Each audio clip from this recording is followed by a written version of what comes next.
हे हे आहा हा हा हे हे हे आहा हा हा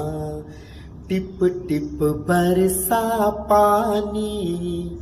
पानी ने आग लगाई आग लगी दिल में तो दिल को तेरी याद आई तेरी याद आई तो छा गया है ये दीवानापन मेरे बस में नहीं मेरा मन मैं क्या करूं हे हे आहा हा हा आहा हा या गाण्याचे सिंगर उदित नारायण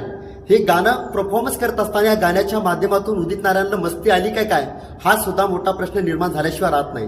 का ह्या गाण्याच्या माध्यमातून स्वतः उदित नारायणचं मन हे काबूमध्ये राहिलं की नाही हा सुद्धा मोठा प्रश्न निर्माण झाल्याशिवाय राहत नाही उदित नारायण हा सिंगर प्रसिद्ध असलेला सिंगर याचं वागणं कलेच्या माध्यमातून कलंकित झालेलं आहे हे सुद्धा आपल्याला सोशल मीडियाच्या माध्यमातून सातत्याने बातमी आपल्या कानापर्यंत येते परंतु हे सर्व सांगत असताना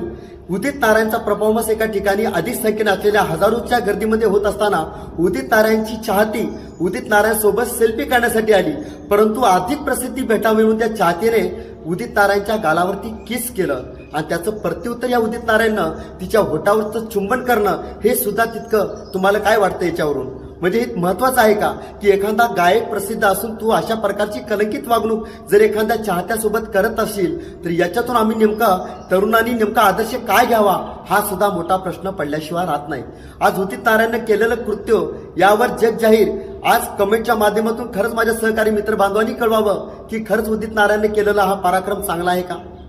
एक नुकसानीचं दर्शन देऊन आजच्या युवा तरुणाचं मस्तक कसं खराब करावं हे फिल्म सिटीचे लोक जर शिकवत असतील तर फिल्म सिटी आमच्यासाठी सर्वात मोठी एक कलंकित दिशा आहे आणि या दिशेच्या माध्यमातून जो गेलेला आहे तो अडचणीतच आलेला आहे म्हणून उदित नारायणचं असं वागणं हे चुकीचं वागणं आहे आज उदित नारायणनं सर्वप्रथम जितकं कमवलेलं पुण्य हे स्वतःच्या अहंकार आणि गर्वाच्या माध्यमातून व चाहत्यांच्या हृदयातून त्याची जागा ही निकामी झालेली आहे आणि त्याचं पुण्यही सुद्धा नष्ट झालेलं आहे हेही तितकंच महत्वाचं वाटतं